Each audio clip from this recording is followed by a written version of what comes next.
What is going on, Wolfpack Nation? Welcome to the Tuffy Talk Live Show. We apologize for the technical difficulties as we were dealing with, again, getting our special guest in here ready to go. But I think we got him in here ready to go. And I know that we put it out a tweet a little bit earlier about a giveaway, our biggest season giveaway yet.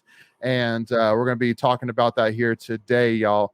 As this will be for the UNC game. So we're very excited to talk about that. But again, we already have a whole conversation taking place here in the chat, which is awesome. But so it's good to know that so many people already know how this thing works. But if you're not figuring out what's going on, again, any comments, questions, thoughts, concerns you have, make sure to put them in the chat and we will get to them here as soon as we can. But with that being said, we're going to bring in our special guest here as well. Anthony, appreciate you, man. Do you hear me right now? And make sure you're muted too. Make sure to unmute yourself. All right. I hear you. There we go. Yeah. All right. Perfect. So hey, Anthony, do me a favor. When you're not talking, can you mute yourself? Yeah, absolutely. Because you're mute yourself. There we go. Cool. Because for some reason, Anthony, you're echoing, so we're literally hearing me through your audio, man. But it's all good. So anyway, y'all. So if you've been a long time follower of Tuffy Talk, you know that for I think now 2 years, and this is our third year doing this. But we have always done third year doing this. But we have done every single year. We've picked one football game as the Tuffy Talk annual ticket giveaway in honor of Derek Antoine Bougie High to raise money for the Jimmy V Foundation, y'all. So in this case, we're actually doing about the same giveaways we did last year. We're giving away 2 lower level tickets, a parking pass, an opportunity to come to the pregame tailgate, enjoy some food and drink with the Tuffy Talk crew, and also to an invitation to join us here on our Tuffy Talk live show at a future date to talk NC State athletics, y'all. And so you may ask, well, who is Derek Antoine Bougie High? And so just a little bit of background, at least from the Tuffy Talk side, to kind of explain situation. So back in 2021, before the Clemson game, where we beat them in overtime, just like normal, we gave away 2 tickets. And Anthony here actually won the tickets. And so end up giving him the tickets. And Anthony, why don't you come off mute and kind of tell the rest of the story from your side, my man. Yeah, man. We were very excited. I won the tickets. And we went to the game. Me and my son actually. And I didn't even realize that my brother was even coming to the game that night. But once we got into the stadium, he called me. He said, "Hey, me and my kids and my wife were coming through now." We found each other. We put our eyes on each other. What section he was sitting in, close to mine, and we enjoyed the night, man. It was an incredible ball game, and it was an amazing night. Mm-hmm. And don't forget to mute yourself again. Yeah, appreciate you. And kind of the biggest piece of news that came out of it is that obviously he was able to enjoy that game with his brother, and then it was the day after, Anthony, that you got the unfortunate news. Am I correct with that? And fill us in on the rest of it. Yeah. It was the next day. Yeah. And what happened? So finish the story if you don't mind for me. Please. Okay. So that Sunday, me and my family went up and got up that morning, went to church. My brother had to work that next Sunday morning. He went to work, City of Raleigh. And after service, we were going to link back up at my mom's and enjoy dinner together. But unfortunately, my brother took himself to the hospital. He's having chest pains. And once he got to Wake Med, he pulled in the driveway. He never made it out of the car. They worked on him right there in the car, but unfortunately, he lost his life that day. By a heart attack, correct? Yeah, heart attack. Appreciate you, Anthony. And just to kind of give a little bit of background too, Derek Bougie High was actually NC State alum, former NC State track star from 2002 2003, holds multiple records in the 60 meter, 400 meter, and 4x400 as well. So ever since that moment, we wanted to do something special to raise money for the Jimmy V Foundation in honor of Bougie.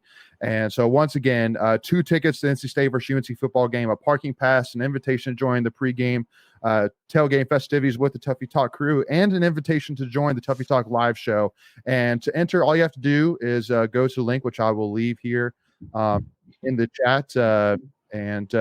Basically, all you have to do is donate at least $10 to the link. And for every $10 you donate, you receive 1 entry. So meaning if you donate $100, you get 10 entries. So therefore increasing your likelihood of winning the prize. But at the end of the day, even if you don't win, again, the money goes to a great cause. So once again, y'all, if you want to enter to win for this amazing, prize in honor of Derek Antoine Bougie High, and raise money for the Jimmy V Foundation, make sure to go to link in the YouTube description, or we'll put it here in the chat as well. And again, donate at least $10. Again, right now we're sitting at over $1,200 that we've raised for the Jimmy V Foundation.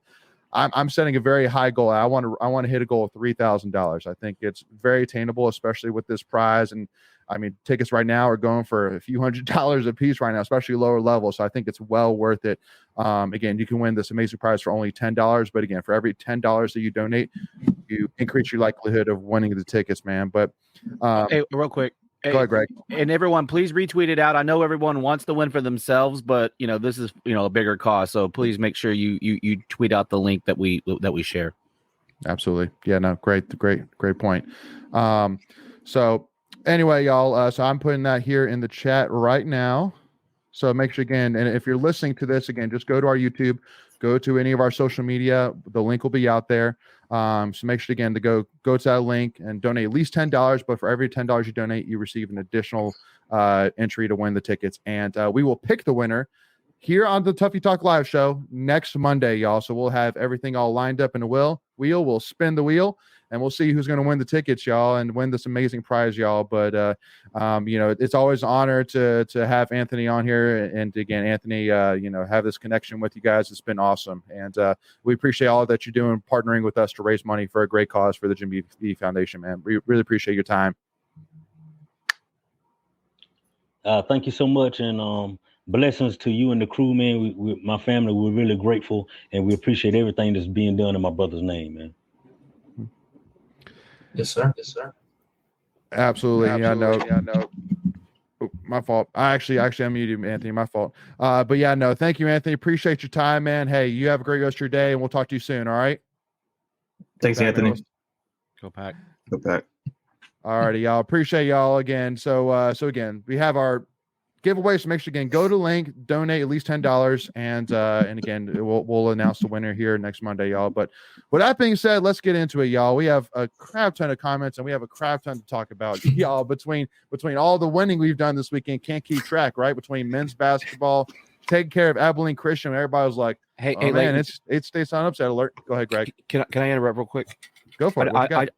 I just want to let it red with all the winning. Yeah, let's go. Let's go, Greg. There we go. That's what I'm talking about. Hey, I mean, he lit it red. I'll take it. That seemed off about the background there.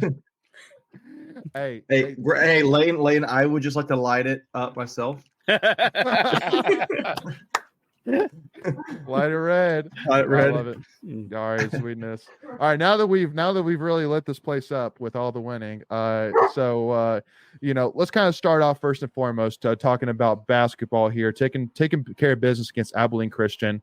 Again, I mean, NC State was going into this game only a 7.5 point favorite. Abilene Christian just, I think on Monday, beat Oklahoma State at Oklahoma State, and then, I mean, we really controlled that game from beginning to end.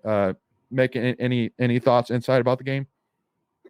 I would say for me, when I look at how State plays right now, at least in the first 2 games, I will say, I mentioned the first game. It's just evident to me how this team has a lot of depth that they didn't have last year. And when you have State putting up like they did against Abilene Christian, to me is a statement of like, was Oklahoma State just really bad? And maybe they were. They are. I mean, they're the fighting Isaiah Mirandas now. So, anybody remembers Isaiah Miranda? Jaden Taylor looked pretty good. He had 22 and 2, and he actually had a couple twos there with the 2 rebounds, assists, and steals.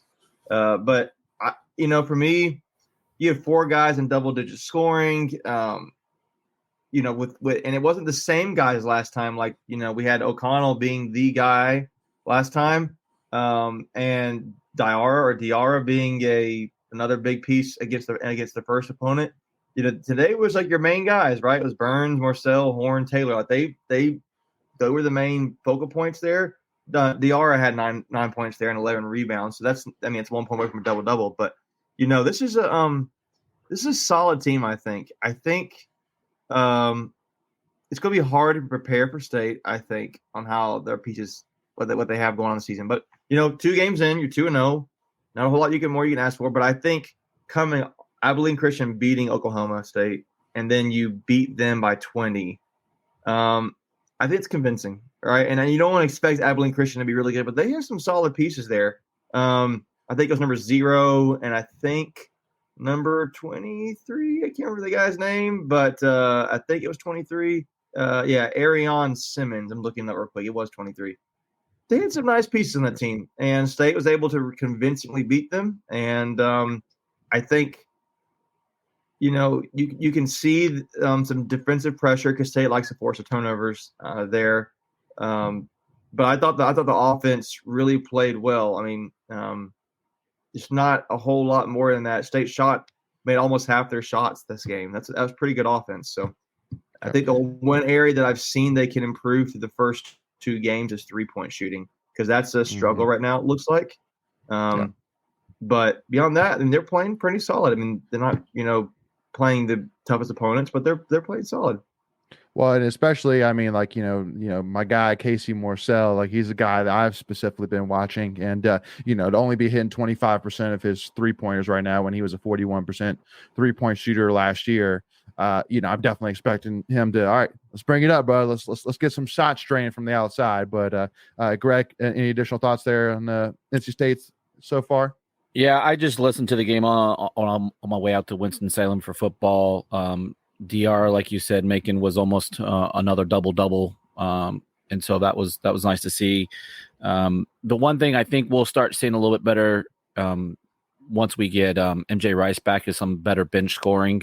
Right now, we only we're able to get about 9 points off of the bench in this game. So if MJ Rice goes to the starting, someone will come back to the bench and maybe help in that regard. But I thought everyone, like you said, Megan, did their thing. Still pessimistically optimistic.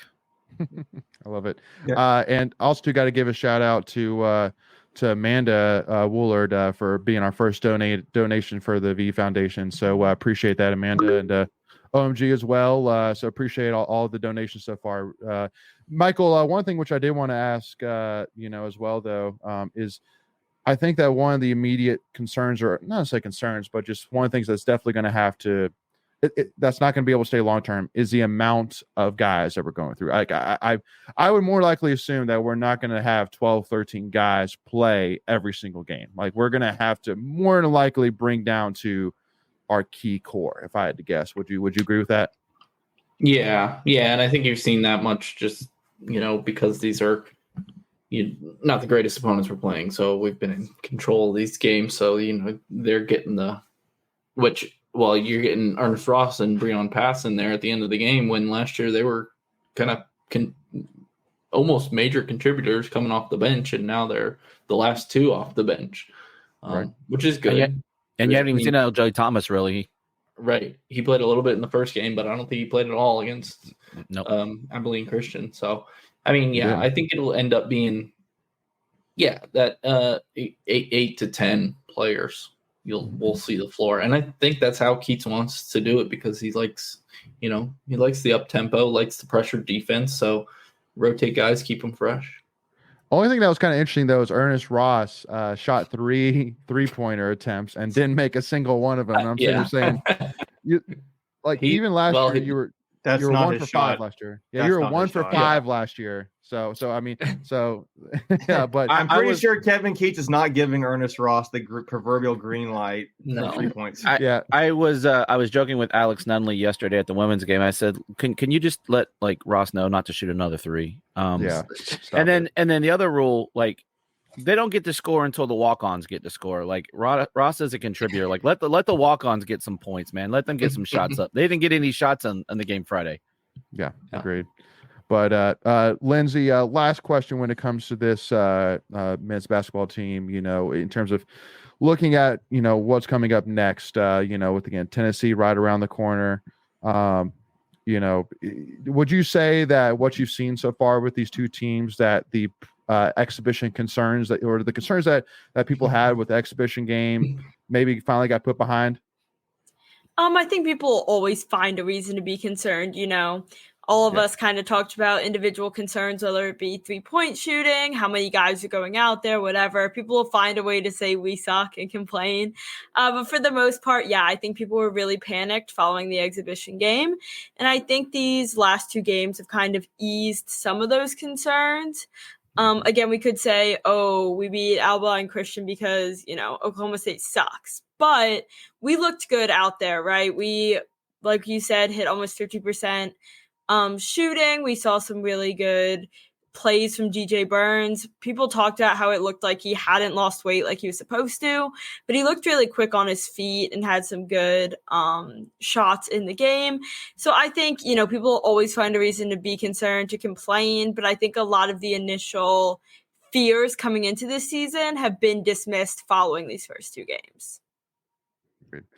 All righty, y'all. So with that being said, let's jump on over as we have a couple of mailbag questions. And I know we all obviously want to talk a lot about football and women's basketball. We have a ton of tweets to get to kind of cover those 2 main things. So let's go ahead and knock out some Tuffy's mailbag questions, y'all. Here we go.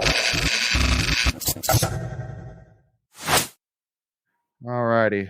First one here is, what goes best with gravy and why is it hokey? And next question. Hey, It's a question I and an answer. Well, my only question I have with this is, was that actually what was on this sign with Miss Wolf? Okay. Yeah. I think so. That's a real photo. Yeah. Wow. To answer the question, what goes best with gravy? Nothing. I hate gravy. If it's cooked right, it doesn't need gravy. What, Greg? Something's wrong with you, man. Something's wrong with you. No gravy? No gravy. Gravy. Yes. Yeah. Good gravy, Greg. Good gravy. Good gravy, Greg. Gravy. No, That's doesn't need a gravy. lot of alliteration there. Yeah. But yeah, let us know in the comments, y'all. Are y'all a gravy fan? And what goes best with gravy and why is it hokey, y'all? Give us your thoughts in the chat and we'll get to them here. But gravy, and don't worry, Mark. Stuffing, gravy goes on things. Mashed potatoes. Nope. Just give me some butter. But some butter. What goes Greg, best you're with getting it? judged in the chat. Arguably, turkey is the best thing with gravy. So, in this case, it does work out that way. So we should all come to the Blacksburg BT game with like a pot of gravy. Just that'd be super weird. But yeah, I don't know where I'm going with this conversation now. All right. So they used to be called the Gobblers. That's why it evolved to a turkey. Wait, seriously? Turkey mascot. They literally used to be called the Gobblers. Yeah, they were once called the Gobblers. Yeah. That's awesome. Learn some new day. In-game says turkey. Yeah, see exactly with in-game. Turkey doesn't need gravy if it's seasoned cooked right. See, there we go. Agrees. Jimmy says biscuits. Yeah, that's a good answer.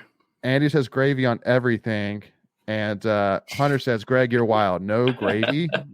Don't need it. Yeah. And then OMG Weather says, I can't do white gravy. I lied. I do like biscuits and gravy, but that's a different gravy. That's a sausage gravy. Different. It's not. Hypocrite now. He's a hypocrite. That's right. Mute him. No, I do like sausage biscuits and gravy. So yeah. All right, y'all. And then this was kind of a fun request here, but Tuffy's mailbag. So for some reason it said, "What did you do?" And I know it says it's supposed to say Leighton, but anyway, wanted to bring this up real quick. Is man, there was like this tweet for those who are listening. Basically, put out a tweet right after the Duke UNC games saying, "Attention all recruits, while UNC is storming the field after beating a team they were double-digit favorites over, we are beating Clemson as 10-point underdogs, Miami as 6-point underdogs, and Wake Forest in the pick'em game, and then blink an eye, hashtag winning culture." And man, did this, like, it's so funny. Like, literally went to bed, and there was, a good amount of NC State, impressions, likes, retweets, a couple comments here and there, but not too much. And man, when I woke up the next morning, it's was always overnight blowing up. What's the count at right now, Leighton? Was it just comments? Was it retweets? Was it? I mean, it's at like 960 likes. It has like 215 comments.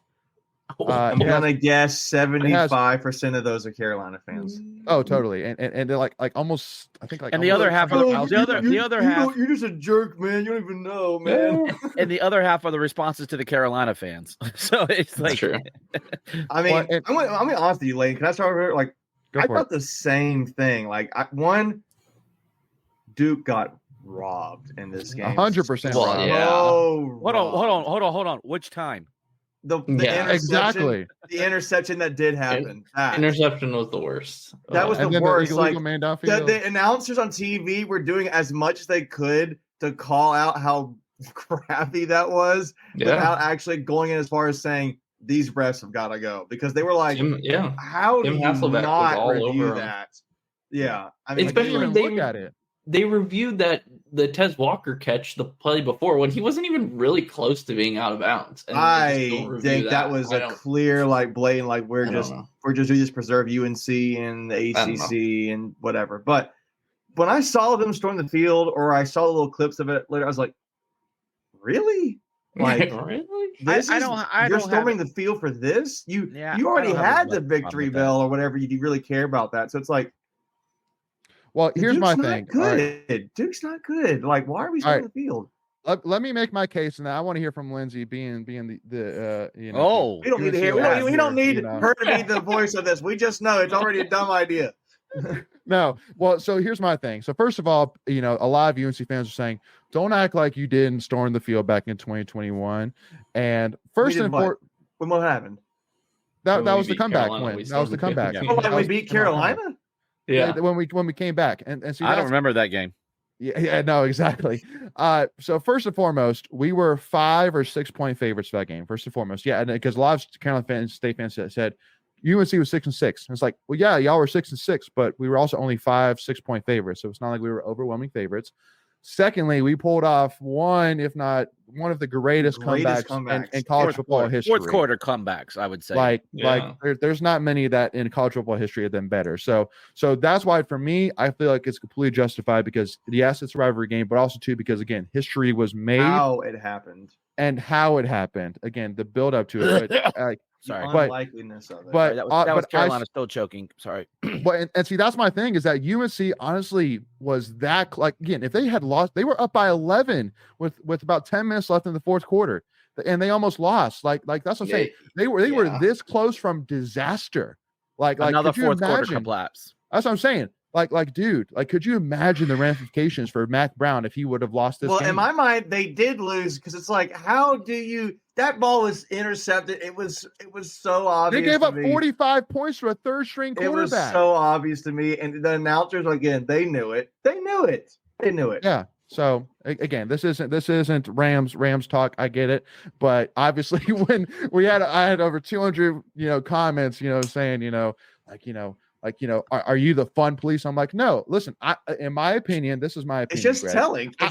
I would have told students, rush the bell tower. It's right outside the stadium. Rush the bell tower and let's go party over there at the bell tower. But for me, rushing the field is, in my opinion, kind of like a sacred thing. Unless it's Clemson. Unless you're Clemson, then Clemson every time you just crap all over rushing the field. Yeah, right. Yeah. But again, in my opinion, rushing the field should be like the biggest of accomplishments. And I'm sitting here saying, literally the last 34 years, so since 1990, Duke has won 6 times.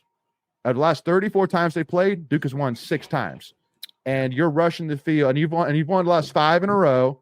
and you're rushing the field as if it was some historic accomplishment, which was the furthest thing from that. So that's my 2 cents. I would have said rush the bell And tower. we but not did it rush the against field. Sam Howell, who was like arguably their best quarterback ever, if behind Drake May, right? So it was like, for sure. I mean, I don't know this guy who I can't remember the guy's quarterback's name for Duke. What was his name? I don't even know his name. Yeah, he's like the third string. He's like a Olsen or freshman. something like that. I have no I idea. mean, and he balled out again, 45 points. But Lindsay, give me your thoughts here. Okay, UNC definitely blew it. I was watching the game early on, and I was like, this isn't even interesting. Like, Duke sucks. Again, who is this quarterback? Like, what's his name? I was like, he's playing like he's in high school, which no hate. Like, you know, he's a freshman. He's their third string, whatever. But I was like, this is boring. Like, I'm not watching this. UNC did blow it. The calls were questionable. But I will say, anytime a game goes in overtime, much less double overtime, I think the emotions kind of continue to build up. Like, it's exciting. Even though you're that double-digit favorite, it's like when something goes into overtime, it's so high stress compared to normal time. And this was senior night, and it was homecoming. And even though Duke was on the same time? Yeah, it was senior night and homecoming. We usually do them together at Carolina. But even though Duke's not good, they were good earlier this season, good-ish. So even though they're on their third string quarterback, it is senior night, it is your rival, it is homecoming. So I'm not going to be the fun police. Like, you want to say, like, especially for seniors, you know, people I went to school with, that this is the last time they'll go to a game in Keenan. I think it's exciting for them to see that double overtime.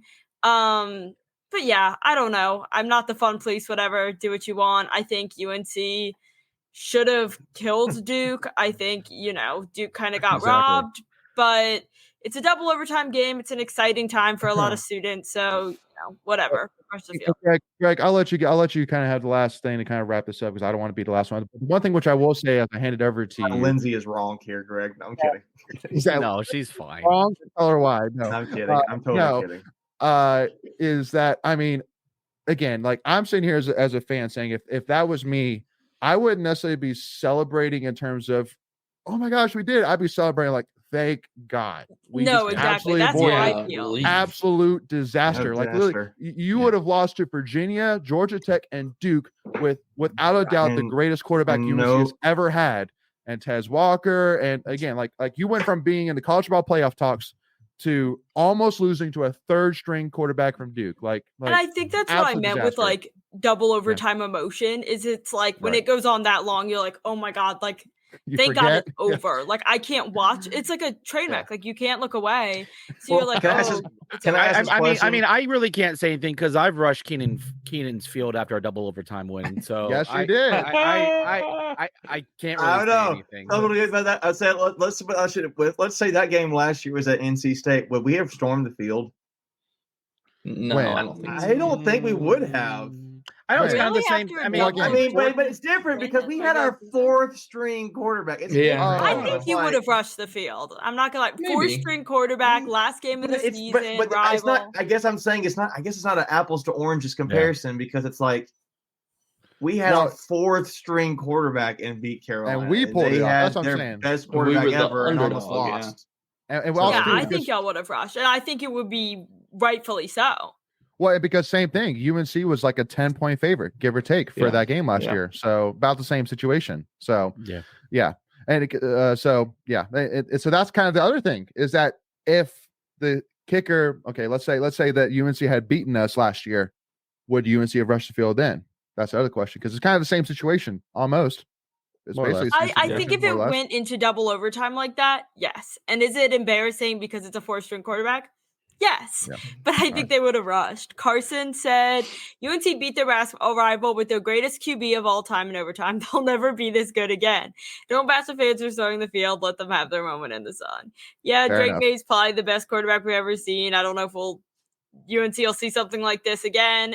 And again, Duke UNC is like the basketball rivalry, so fine. You know, I'm not the fun police. It's embarrassing regardless. They blew it.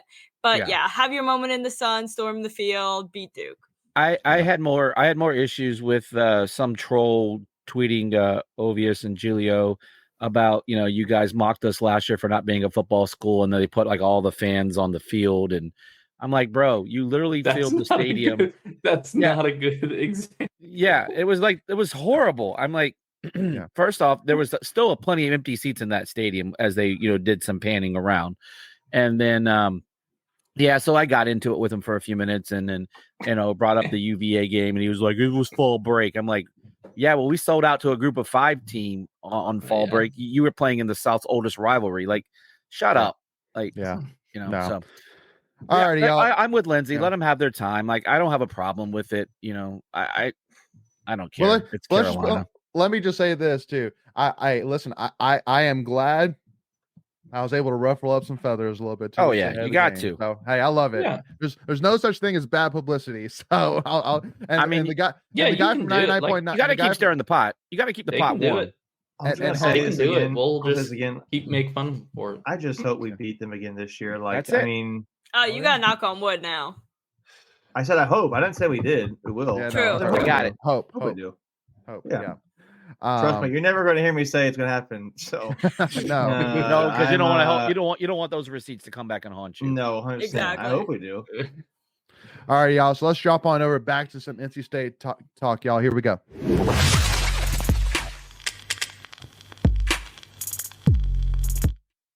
All righty. So our first tweet of the week, let me get the right background in here.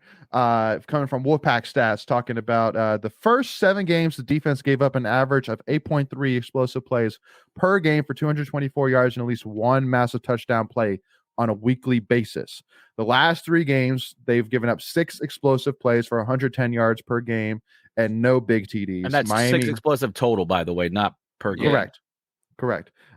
So yeah, 6 explosive plays for 110 per game and no big touchdowns. Miami Wake did not have a play of over 20 yards in either of those games. Now, I mean, I think the first thing I would say about that is obviously the quarterback play between Miami and Duke, Miami and Wake and the other teams we played maybe has something to do with that. Because poor Miami, man. Dude, that's another thing, man. They were so close to beating FSU, and I think if they had a half decent quarterback, they would have beaten FSU. But anyway, and it's kind of funny. We actually have another tweet which basically kind of gives the same argument, and I'll bring this other one up here from Joe Giglio, saying the good part about giving up big plays on defense is there's usually a specific reason for them and a way to fix them. Since Duke lost, NC State has figured it out, and basically has a yellow pad saying that basically the same story, that for Clemson, Miami, and Wake, we only give up 3 plays of 20 or more yards, and all 3 of those were against Clemson, 0 against Miami, 0 against Wake. So got to give a shout out, man, and to this whole coaching staff in general. But I mean, obviously Tony Gibson, who's definitely figured some things out, but got to give a shout out to Doran as well. I mean, the guy's gone 3-0, since the bye week, and the defense has absolutely stepped up. The offense has kind of done enough. Don't shoot yourself in the foot. Just do enough, and let's get the win. So again, just got to give a huge shout out to the whole team, the whole defense, man. Absolutely phenomenal turnaround since the bye week, especially after that Duke game, which was just like, oh my gosh, am I about to walk myself off the cliff after this Duke game? Like, that was awful. So excited to see it. Yeah, I think you really have to give a lot of credit to everybody in the program. I mean, the coaching staff in particular, like they have really changed. You could see it tangibly on the field. They really changed up on offense what they were doing and how they did it. They taught personnel and really intentionally giving the balls to their playmakers. And a lot of teams wouldn't necessarily do that. They would just kind of try to be, we don't want to be predictable. Like, forget that. Like, get the ball to the best players. And they've done that so far. And it's 3-0 right now. And you have a 1-0 mentality. The players have bought into it. It's good. I would love to have seen Brandon score 100 touchdowns Saturday. That would have been so great. But absolutely, maybe he will against Virginia Tech. Yeah, Absolutely. I think the offensive changes have really allowed the defense to shine. I mean, we see here with Joe Giglio's tweet and the other one that the defense allowed no big plays in the wins against Miami and Wake, both of whom only put up 6 points against State's defense. We see this decrease in big plays, and we've been talking all season about the defense. We always take any chance to hype up Peyton Wilson, all of the defensive coordinators, players, all of that. But I think now that the offense is kind of finding a rhythm, it's really allowing the defense to nail down some of these things, and it's really coming out in our favor. Agreed. And obviously got to talk about too, man, like just is 2023 NC State defense better than 2022 defense? Have we I think it needs to be the comparative stats. I mean, the last 3 weeks they have been absolutely, but overall, I'm not so. Well, I think one interesting question is go ahead, Michael. Sorry, I realized you're done talking. Because like the first couple of weeks, it was like, okay, defense is obviously taking a step back, which is understandable with the people we lost, but they're still decent, giving up a couple big plays. So it's like, okay, we're in the 30 to 40 range. Mm-hmm. And then after the bye week, something happened and they cleaned up all those mistakes and no more big plays. And now we're like, the top 20 defense again in the country, which means in the last couple of weeks, they've been playing like a top 10 defense. Right. Yeah. And rightfully so. I mean, what? They had 4 interceptions against Miami alone. Yeah. And then maybe another 2 or 3 against Wake, something like that. So, yeah. This is a good message here from Hunter. Yeah. Coach Wiles has been amazing since he got here. Starts up front. I mean, that, the stat line bears it with only giving up 7 rushing yards, right? And I know obviously it's not just the D line, but linebackers filling gaps and all that. But it does start up front, and they gave up a garbage touchdown at the end, which was a really good play by Wake Forest. I mean, I thought it was really good coverage, and the guy just made a play. But just keep doing it. And this week, here's the one thing that I will say is we're going to be facing another mobile quarterback, right? The last three games, we really haven't faced a true mobile quarterback, and so let's see how we do with that regards, because this is going to be a little bit different look for the defensive unit. Yeah. And OMG, don't worry, we'll talk about Rosner here for sure too. But I do want to talk about the other comment you brought up about the team rallying around Brennan after the MJ decision, and definitely got to give, especially because of the fact that like when you watch that game, and I told you, hey, one of these two teams had a major controversy take place this week where their starting quarterback decided to sit for the rest of the season. I guarantee you that person would have said, "Oh, that was Wake Forest, right?" Yeah, I mean, because they did not show up. Like, we absolutely donkey stomped them, and it was actually us. And again, we really played a clean game from front to back. I mean, passing wise, Brennan Armstrong had the best game of any quarterback this season for NC State. Had the best game for an NC State quarterback this season. I mean, we actually got our highest offensive rating per PFF since VMI. And again, you may say, well, we only scored 24 points, or 26 points, 24 points on offense. We could have hung 30 easy. That's what I'm saying. We really just said, we're just going to take the win. We're not going to do anything special. We're just going to run the clock down, run the ball, and keep everybody healthy. Because I think, especially now that you only have Brennan, and behind Brennan is Ethan Rhodes, you can't afford to take really too many chances right now. But I mean, you only asked Brennan to throw 17 times in the game, so he was 12 of 17 for 111 yards. And the other thing is there was no drop passes by the wideouts this week, which is first time this season. Yeah. So that was good, and we ran for 260. Yeah, 0 drops. I didn't notice that. Let's go. And Keelan Saint had 5 targets, and he didn't drop one. Let's go. I love it. Yeah. His family will be happy on Twitter. Yeah. Well, yeah. Maybe. Maybe. So 266 rushing yards. And here's the other thing, man. We controlled the clock. We had over 40 minutes of possession time. Double. Yeah. Double. So huge. Yeah. When the other team only has the ball for 20 minutes, it's really hard to score. So they got to take advantage of all those possessions that you get. And there weren't many. So all around, just a really good game by the Pack.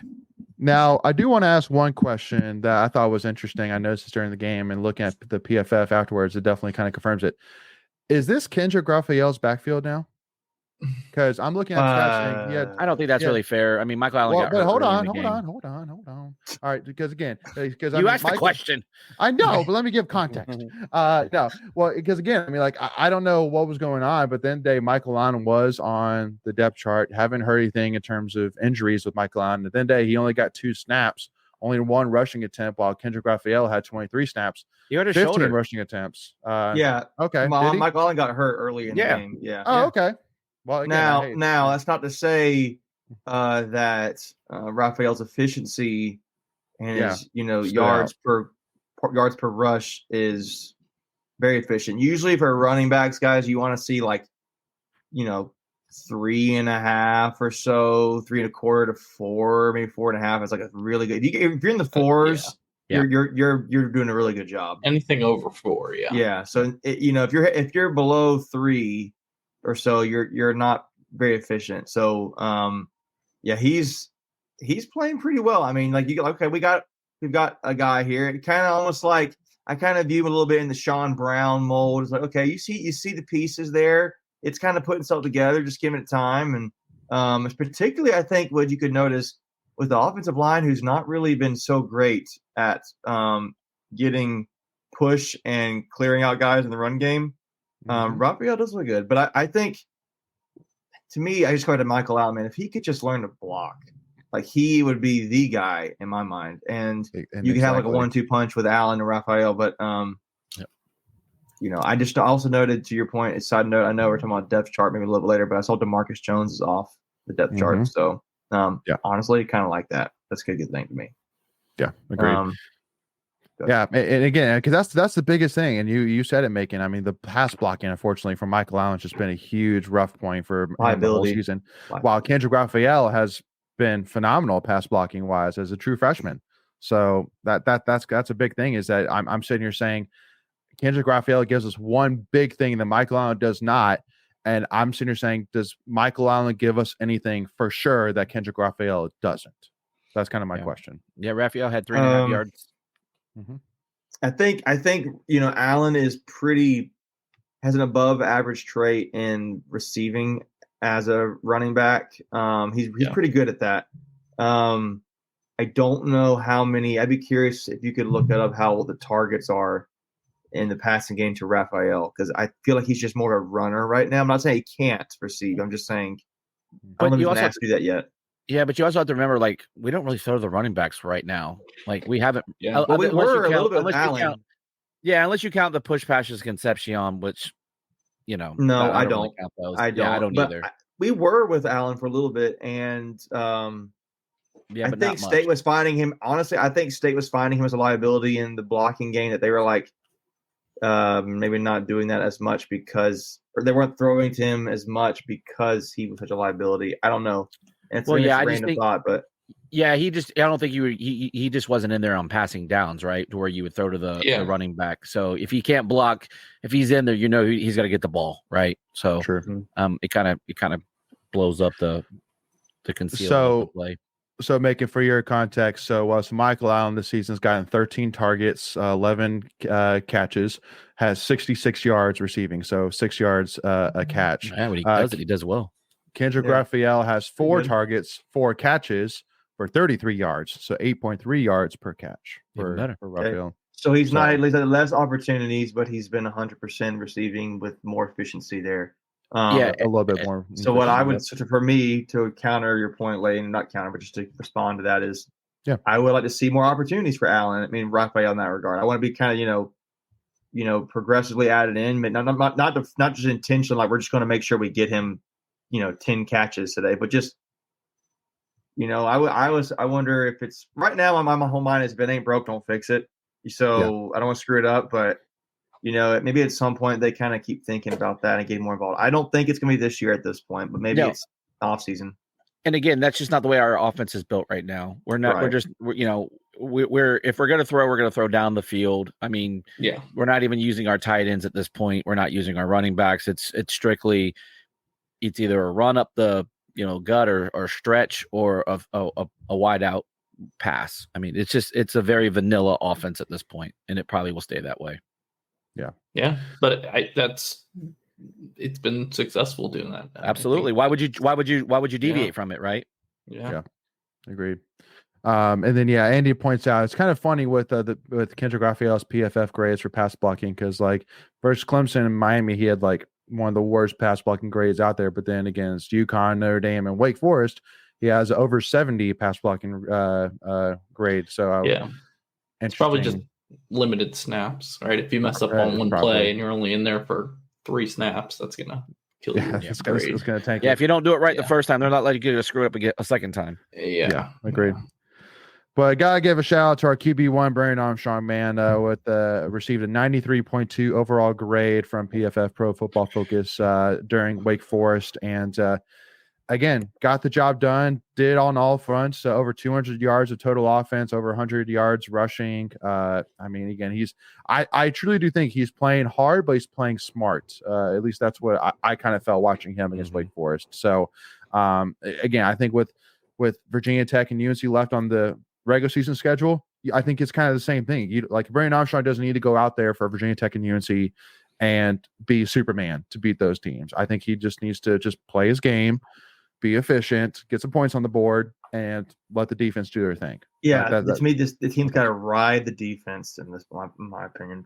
They've got to do that every game because they're so good right now. Yeah.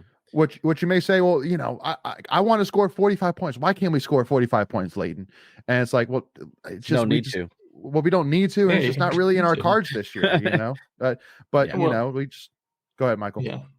Yeah. I mean, even against Wake, you missed 2 field goals, so that puts you at 32, and then that last drive ended inside the 10, and Dorn wasn't trying to score, but you could have easily scored there, and that puts you right at 39, 40. So I mean, at this point, we're it bared out. We just talked about it a few minutes ago. We're going to be a ball control offense where we're going to try to let the clock run, especially if we get a lead. We're just going to let that thing bleed. I mean, we're going to limit. Dorn's always been like that, right? Yeah. I mean, he's going to put all of his eggs in the defensive basket, and we go get a lead. He's going to, all right, boys, go eat. And as he should get after it. As he should. They're playing lights out football right now. I mean, so like when you're dominant like that, you got to play to your strengths. Yep. Yeah. Why would you go throw the ball and shorten the game and give the other team opportunity? It doesn't make sense. And in that second half, once we were up, what was the halftime? 20? What were we at? 21-0. What was 21 at that point?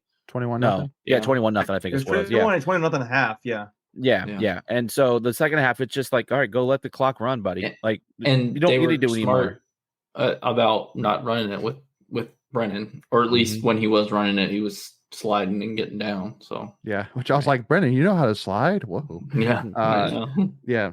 But Lindsay, give me your thoughts here. Are you worried at all? Rest of the season, or are you feeling pretty confident heading into Virginia Tech and UNC? No, I'm feeling pretty confident. I feel like there was no need to put up, 45, 50 points just to prove we can. Yeah. If it means somebody gets hurt or our offense screws something up and they get the ball back. We did what we needed to do to get the job done, and we killed Wake. And, it was not a close game like it was supposed to. So I don't think it matters if you only put up 20-something points versus 50-something points. I think we went there, we took care of business, and we know that our defense is kind of where it's at this season. And I think if we just kind of stick to what's been working, that should help us through the rest of the season. I mean, I know it's not apples for apples here, but I mean, when the Ravens won their first Super Bowl with Ray Lewis, I mean, the greatest defense of all time, they said, if you go out there and you get us 10 points, we'll win every single game. Like, by the way, who was their quarterback that year? Does anyone remember? I know they brought in a guy halfway through the season, right? Well, that was Trent Dilfer. Trent Dilfer was their quarterback that year. I mean, he's not a world beater, right? Right. So to that point. Yeah. Like they said. Yeah, Greg said weeks ago, if we can put up 24 points, we can beat anybody. And that's what we've been doing. We've gotten in 20s for points. And then our defense takes care of business. 6 points for Wake Forest, 6 points for Miami. Our defense is making sure that once we get that lead, once we get to that 24 points, it can be maintained and we can take care of business. And I think that's the kind of team we are. There's no need to feel like we need to go out there and put up 50. By the way, I just pulled up our offensive stats. We're averaging 24.8 points a game. Hey, there you go. Right on. That's what we need. I like it. That's Yeah, been that the magic number number. this year, man. That's so weird. Yeah, I know. It's kind of bizarre. Yeah, And- and we've been right around there, either +2 or 3 in either direction for the most part. And we're sitting here at 7-3. I mean, staring at 9-3. You know, not in terms of like within arm's reach, but like you can see it. Like it's not far off. Let's put it that way. And then Preacher Man 613 coming out. We got our answer. Greg, he wore no gloves with Brandon No gloves? Armstrong. Yep. No gloves for Brandon Armstrong. And he also said, "Thank you, Greg, for helping to break the curse." So we And you're appreciate welcome. your service, Yes. Greg. You're welcome. Thank you kindly. Not all heroes Uh, wear capes. Yes, exactly.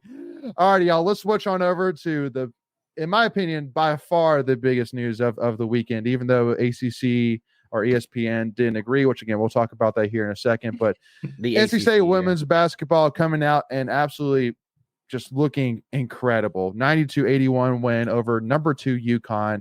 And I watched this game back today. And I know you did, Greg, too. Mhm. And it's really amazing to me that you saw the team grow a lot throughout the game. Like that first quarter, all UConn. And then once that second quarter came, and especially after halftime, it was like night and day compared to that team you saw in the first quarter, man. It was incredible to watch. Sure was. Yeah. Yeah, like once we got those turnovers cleaned up, I think we had 9 at the half, and we ended up with 13 for the game. So we Yeah, played a 4, much yep. cleaner Mhm. game. Yeah, much cleaner game in the second half. I thought Coach Moore did some wonderful things with the game plan on the second half. We got into really early foul trouble with James and Hayes, and I believe Baldwin, I think, right? Yeah. They all got 2 early. They all got 2. Yeah. And so because of that, you saw Zoe Brooks kind of make an earlier appearance than they wanted to, but she did such a good job. We didn't even play Isaiah James in the third quarter at all. And Isaiah ended up with 18 points quietly. Yeah. I mean, the backcourt is just going to be so good this year. I mean, Zoe Brooks she's a true freshman and You can see it with her, right? You can just crazy see it. good. Yeah. I mean, Yeah. she didn't blow up the stat box, but what she was doing against UConn out of the true freshman game was like, okay, she's got the pieces right to do this. Yeah. Mhm. And by the way, she was playing against UConn, which, is the number 2 team in the country, and these are players they probably have out of their starting 5, probably 3 are probably top 25, top 30 players in the country at their Oh, positions, absolutely. I know people who are going to that game just to see Paige Beckers play in person. Arguably the best, women's college basketball player in the country, former national player of the year. We didn't come out hot, I was like, yep, I hope they enjoy watching Paige Beckers because it was UConn up front. But this was the first time. Fest.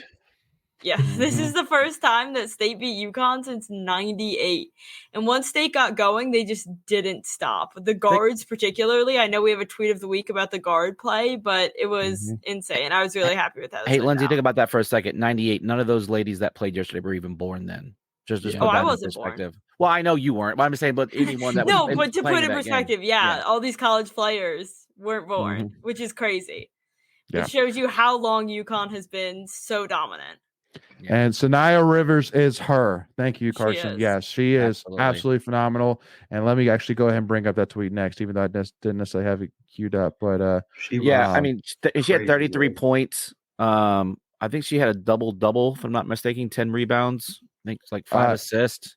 Yep, she had 10 rebounds, 5 assists, 33 points, and it was the first. I can't remember that stat, but they put it up. It was like, this is the first player to score 30 points, 10 rebounds, and 5 assists. Versus UConn. Ever. Ever. And it said she had the most points by a Wolfpack player since February of 2011. Yeah. Which is kind of crazy. Well, and I think it kind of That makes is sense. kind of crazy. Well, because we haven't been so reliant on one player. It's usually a committee with these teams. So I think that's. And I don't think they necessarily needed to be. I mean, she averaged just over 8 points per game last season.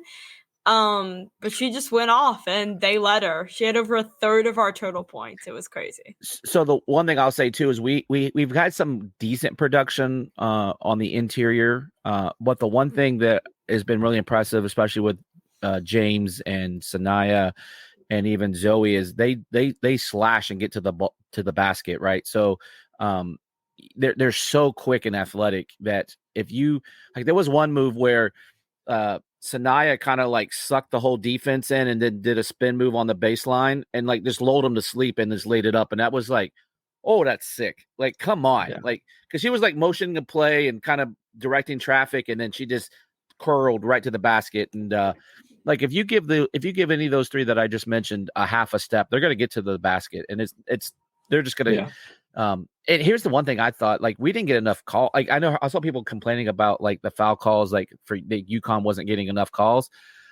Like, I thought like there was plenty of times when we got to the basket that we didn't get and ones, and that we could have really put a damper on them. But both teams shot really well yesterday. That first quarter, I think it did seem to even out over the game, but first quarter, every call is going UConn's way. Yeah. There was some phantom calls there. Go ahead. Well, third quarter, we were in the bonus like the first 2 minutes or something crazy like that. So to that point, they started calling it better towards us and evening out the calls because I think they were like in the bonus like the first like 3 or 4 minutes of each quarter. It felt like in the first half, and then we finally got to the basket, and then I saw people from the UConn's perspective complaining about the free throw differential. Like, they literally put us on the line 12 times in the last like minute and a half of the game. So that's going to be fouls. Yeah, exactly. So people just need to understand the game. So yeah. Infinite Hate coming in here saying the foul calls against James were atrocious. Called her for 2 fouls for the UConn players tripping on their own feet. The first one was like okay. I mean, they probably got tangled up. Ticky-tacky, yeah. There was a little bit of body contact. The second one, I think it was Becker's. She fell over. She just fell. Yeah, she just fell. Yeah. But pulling up this tweet, which you had kind of mentioned about, Lindsay. So it was a tweet by iTalk Hoops and saying NC State's guard play was spectacular day. Talking about, again, I'll kind of just jump on over, but again, Sanaya Rivers, I talked about 33 points, 10-5. Isaiah James, 18 points, 4 rebounds. By the way, she did that in 21 minutes. So think about that, the efficiency, 18 points in 21 minutes. I mean, that's real efficient. But I also got to give a shout out though to Madison Hayes, and because again, I think the biggest thing which I love about this team right now is it really seems like that every player is bought into a role right now. Like there's no doubt, like the issues we were having last year with chemistry and heart and pride. Yeah. You didn't see that all yesterday. You saw a team that was absolutely. fighing their butts off, and we were fighting for each other. Like that's a good point, because we got. Go ahead, Lindsay. Go ahead. Go for it. No, go. Yeah, I was going to say the same thing. They could have easily not had the heart given up after the first quarter and said, you know what, it's number 2 UConn. We lost to UConn in the tournament. They had Paige Beckers. It is what it is. Very reasonable. We really loss. saw this team rally around one another. And, nobody really was trying to play hero ball, even though we saw such an impressive performance from Sanaya. It wasn't like she was the only one contributing. Everyone played their role, and it was honestly one of the most exciting basketball games I've seen in a long time. Yeah, with Isaiah getting in that early foul trouble and her being on the bench, she was still really engaged, pumping up her teammates. Did a great job. The one place that I would think that the game was really won was in the rebounding department. We outboarded them 41-29. And a lot of our guards were just going in there and getting loose balls on the rebounds and getting out on the break. And my gosh, Sanaya had 10 of those rebounds, right? And I'm just going to try to pull up a couple other numbers, but I think Zoe had probably 5 or 6 rebounds, and probably Isaiah. The one last thing that I want to point out is Mimi Collins. This is a player that only had 9 3-pointers all of last year, and I think she's already got 4 or 5 this season in the first 2 games. And so credit to her, just working on her shot and hitting big shots throughout the game yesterday. So she impressed me as she kind of did some plays, even if she didn't get up all the numbers. She had some tough shots she hit, and I was like, okay, like she impressed me. I know obviously Sanaya did, and that was really good, but Mimi was one who stood out to me. And Hunter brings up 2 block shots. I think. Yeah, I was getting ready to say the block party 6-0. Yeah, it's blocked 6 blocks. So I mean, again, it's just an all around team right now. Like in terms of like we can shoot the 3, we can go to the basket, we can play defense, we can block shots. Like we can do we could do it all. Now, am I saying that we're a complete team and there's no weaknesses whatsoever? No, of course not. But like this really turned around outlook for the rest of the season, and at least in my eyes. Like, I was thinking, like, again, we got preseason ranked number 8 in the ACC, which I think that's all but gone now. Yeah, that's all but gone. There's no way we're finishing 8th in the ACC now. Well, so again, I know we're having a we're hyped up right now, but remember, this is only game 2, right? We're winning it all, Greg. Don't say anything else. We're winning it all. Don't say it. Yeah. This is our year, Greg. Come on. Well, the last time we beat UConn in the regular season, we did make it to the Final Four that year. So there we go. Just saying.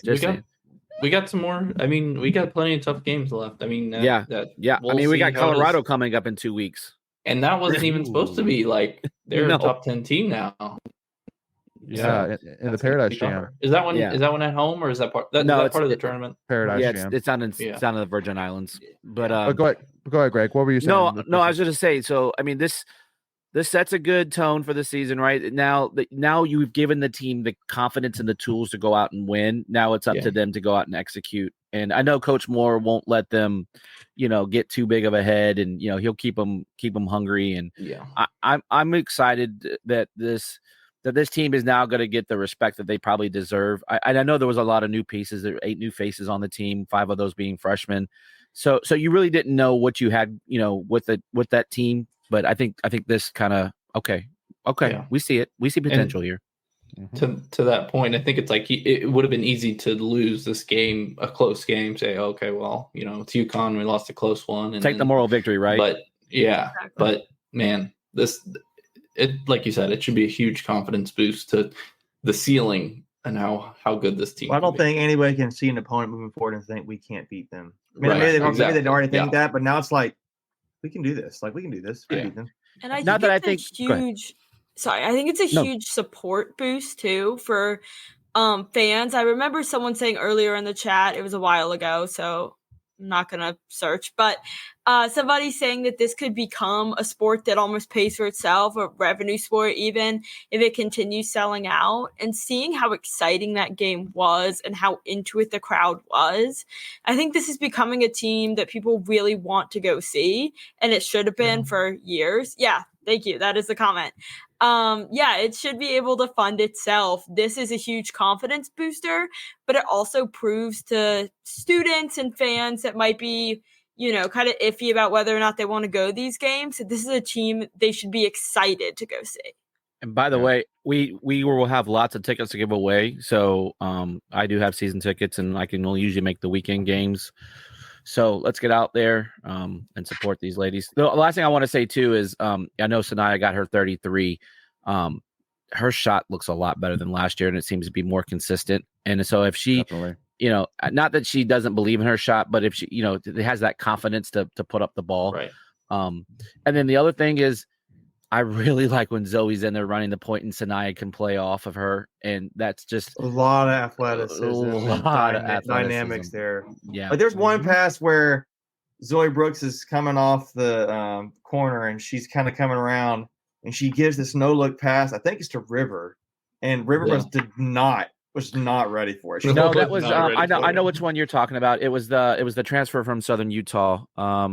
What's her name? Maddie Cox? No, that's the freshman. No. Lindsay Williamson. It was Williamson. Well, it was like past 2 she wasn't even looking, and she just was not. And I'm like, Diamond Johnson, I didn't see do that kind of stuff. I mean, like we thought Diamond Johnson was good, and I was like, we didn't see that. So I think just caught her off guard because like, what just happened? So little things like that. It's like, whew, that backcourt's gonna be fun to watch. If you had Brooks, Rivers, and James, I guess is who it is. That's going to be pretty sweet. And I mean, we're not even talking enough about Madison Hayes, but she's your lockdown defender. Rotational pieces there. I mean, this is that. Like Mimi Collins, Mimi Collins really impressed me. I mean, I was like, she had one. I remember I think it was the second half of the first half. Were we going to war? We were. I'm trying to think what half it was. It would have been the second half, I think. We were going there, and she hit one shot like on the baseline, like a little turnaround, like. Mm-hmm. Oh yes, yes, it was down. It was down by the Hall of Fame area. Yeah, I was like, that's a tough shot, and she had. I think she had a 3 on that side too. I mean, I was just like, she has a nice game. Like I could see she took a step forward. That was like that was juicy. That was fun. I like That's that what I'm saying. shot, Like this so. team is just going to get better with the confidence. I mean, I don't know. I'm excited about it. I like women's basketball. People I know sometimes trash it, but I enjoy women's basketball because it's very technical, very technically sound basketball. It may not be all the flash that you see in the men's game, but I mean, here's the other thing I'll say too, because I wanted to talk about this point. I love going to women's games because it's in Reynolds and it's so much fun being in Reynolds. I mean, there's no comparison. As soon as I walked in yesterday, 15 minutes before tip off, it was already loud. The little red boomsticks were lit up and people were starting the Wolfpack chant 10, 15 minutes before the game. I mean, like Wolfpack Nation had a great day yesterday. I mean, it was so much fun. To get ahead of the comments, no. Men's basketball, we cannot do season in Reynolds Coliseum. No. Getting ahead of the comments. It's not happening. Unless you want to pay $600 a ticket per game. So, but yeah, no, which is not happening. Yeah. So, but anyway, though. So, yeah, no. And another interesting point, too, was I really had said that, okay, we'll probably jump maybe top 20, maybe top 15. But for us, drop to 14 was impressive. But Colorado went from unranked to number 5 in the country. I'm sitting here saying, how does that happen? And we don't get. I thought they were number 20. I thought they were 20 to start the season. Yeah, I think they were 20. Oh, they were 20. Sorry. Okay. Yeah. No, it's all good. It's all good. Yeah.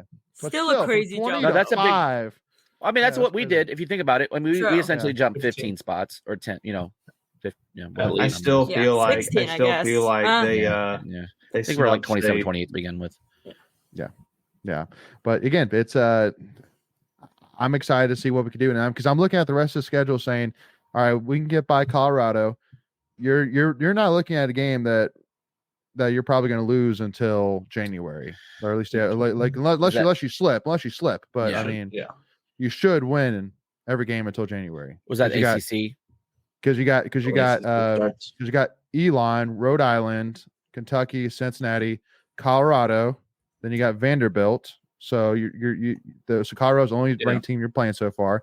And then December you have Illinois State, Liberty, South Florida, Old Dominion, Virginia, which are none of them are ranked right now. So again, not saying that we can't slip, but I'm just saying. I mean, we lost to Virginia last year, and granted, this is a completely different team, but completely different team. Yeah. Well, and I think you have to kind of hang your cap a little bit. That Gino Orienma said. I mean, this team is 10 times better than the team you faced last year. Like, man, I mean, that means something. I did anyone listen to his press conference after the game? Yes. It made me laugh. He's like, we got to. He was not happy. He was not. No, he was not happy. But he's been professional about it. But you can tell there was one point where he was like, we got our butts beat. And he wanted to kind of go in on how bad his team played. And he just kind of pumped the brakes and was like, yeah, I'm not doing that. Paige Beckers looked rough. Like she did not want to be there. I mean, if you didn't tell me, if you told me there was a player on the team who was voted National Player of the Year, I would have not thought it was Paige Beckers. I would have picked Sanaya. If you just told me going into it, she outplayed Paige. She outplayed Paige.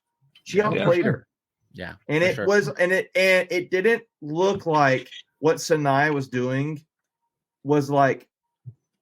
So it didn't look like Sanaya was playing in a way that was just like she was just exhausted after the game. It was like no, she was ready to roll. It's like this is what I do, like kind of thing. This was like this is my game, and it was like that was impressive too. Because it was like this is me. I'm on another level compared to you guys, kind of thing. Maybe with Paige, she's on the similar level, but it was just like I'm on another level. Agreed. So before we put out one more last tweet of the week, couple comments here. Car's saying they should put the men's basketball games that are over winter break. They do sometimes in Reynolds. Yeah, they do those they usually do it like once or twice games. a year. Yeah, the heritage games. The heritage game, yeah. But I kind of get the point. Winter break, so you don't have students there. So it's something. But now again, that means something. But it's a good thought. OMG Weather saying, and Westmore is an amazing coach. He has an ability like no other to make in-game adjustments. Speaking of him, he had some great one-liners in his press conference yesterday. Like, he always does. My gosh, he was talking about I don't know who it was. He's like they're drawing NIL and Social Security. It was a couple of the older players. River and Mimi. Yeah. That was a great liner, and he goes something about he was already deaf, but yesterday's noise level made it even worse or something to that effect. It was good one-liners from Coach Moore. Yeah, no, for sure. But last tweet we gotta give out to our friend of the podcast here, the new girl, tweeting out this screenshot saying, interesting what the ACC considers quote unquote top headliners versus quote unquote around the ACC. And basically what you're seeing for those listening is the top headliner, the top headline is the North Carolina Tar Heels take care of in-state foe Davidson 74-70. And then in the around the ACC, like third one down, you see I gotta look. The Wolfpack took it to the Huskies, upsetting the number 2 team in the country. Oh, I literally clicked on it. I was so close. 92-81. So like it was really buried, and you have UNC, who by the way was a 27.5 point favorite. UNC was a 27.5 point favorite, and they squeaked it by Davidson 74-70, and that was the top headline. But then we beat UConn at home 92-81, and that is around the ACC. Just by the way, I wanted to mention this. NC State beat UConn, if anybody cares. Which was the best upset the ACC's had probably in a couple of years. Right? Oh, in a long time. Yeah, they don't care. They show their bias so much. They don't care. No, they don't care. They just. I mean, it literally takes 30 seconds to think about this and go, huh? Yeah, I want to talk to whoever is the web designer here. They don't care. Oh, totally. They don't. Care. I bet you. I know where they got. I bet you. I know where they went to school. They don't care. Yeah. And Layton, I know you said last tweet of the week, but I don't think we can leave without talking about cross country. I know we had that one in here somewhere, but women's cross country won their 7th straight regional championship to go on to NCAAs, which are coming up this weekend in Charlottesville. Yep. Caitlin, how do you say her last name? Is it Tui? Caitlin Tui. Okay. Know the name, Lindsay. I want I always read it, but I never know. I always go back and forth. She's the greatest. She's the GOAT. I know. Well, I think she's the greatest athlete NC's ever had. Period. Yeah. Athlete. Tui set a new track record at regionals in the women's 6K. It was like 19.5 minutes to win her 2nd straight individual regional title. So shout out to her. Mm-hmm. Did we say greatest athlete? What do we call her? Was it greatest athlete or was it greatest so that's player the thing, in NC State history? Maybe player. Athlete. That's the thing is that people like because when we say the greatest student athlete to ever come to NC State, most accomplished. That's people say no, the most accomplished. But I'm saying what Tui has done in the cross country world, in my opinion, is even greater than what David Thompson did in the men's basketball world during his time, which I know is a very high bar. But I'm saying Tui is. She's won how many national championships already? Cross country has never seen somebody like her. Cross country, 3 or 4, right? Because I think she's got 4. That's just. I mean, David Thompson won 2. I mean, it is. No, he didn't. No, he didn't. Or he won 1. Excuse me, what I'm saying. Yeah, he would have won 2, but we got screwed. I'm sorry, it's 1. I'm sorry, I was thinking. Yeah. So she'll get to perform for yet another national championship in Charlottesville. I feel like I should get a pair of shoes and care to sign it. That would be kind of cool. Oh, totally. Cool. I mean, again, y'all. She's so good. Yeah. Oh, she's phenomenal. I'm gonna. I need to do that. Absolutely I like phenomenal. that. Well, we'll buy a pair of shoes together, and we'll each get one signed. Oh, I love it. Get one. Bet. Hey, the young kids say bet, right? Yeah. Good. Endgame says, "Making get out the lighter." Tui's on fire. All she does is win, no matter what. Seriously. Yeah. But also you got to give a shout out, Preacher Man, as well, reminding me about NC State wrestling. Absolutely, just kicking the crap out of number 25 Purdue, 37-3, and Camacho at 125 actually beat the guy who pulled off the greatest upset in wrestling history last year. So, and I'm not going to say details. I know maybe not a lot of people know about it, but again, y'all, I can't say enough that NC State wrestling tickets are stupid cheap. We need to be at every single event, y'all. And it's on Friday nights, by the way. So it's Friday nights. It's not in the middle of the week. It's Friday night. Great date night. Great date night, cheap date night, and exciting date night, because there's a lot of cuss words flying all over the place. And by the way, too, now instead of saying 2, you guys say 3, because now it's switched to 3 points for takedowns instead of 2 points. So again, y'all, like this team, I can easily make the argument right now saying this should be the greatest wrestling team NC State's ever had. But not only that, but our go ahead, Lindsay. They're so dominant, we almost forget to mention parts of it in the live stream because we just, you expect them to go out there and be dominant and win, and it's a lot of fun to watch. So yeah, I definitely recommend going. Yeah, so this is what I was actually going to touch upon. Oh, yeah, right there, Andy's. Actually, Yep. Infinite Hate had it as well. So honestly, you can make the argument that this year's home wrestling slate is probably the best that they've ever had. For sure. They got Tech, Oklahoma State, and Carolina, and I don't know the other two. Cornell, good call. Yeah, Cornell. That's a big one. And then I don't know the other one, so I apologize. Is Andy from The Office going to be showing up to Cornell? I mean, I would love it. Big Red. Big Red. But yeah, so at least 4 of the 5 matches will be against ranked opponents. So yep. Great home slate. Virginia, thank you, Preacher Man. Virginia. Yep. Nice. So again, y'all make sure to come and support these guys for sure. And again, gotta give a shout as well. I mean, swimming and diving's been great. Ice Pack pulled off a couple big wins over Texas A&M over the weekend.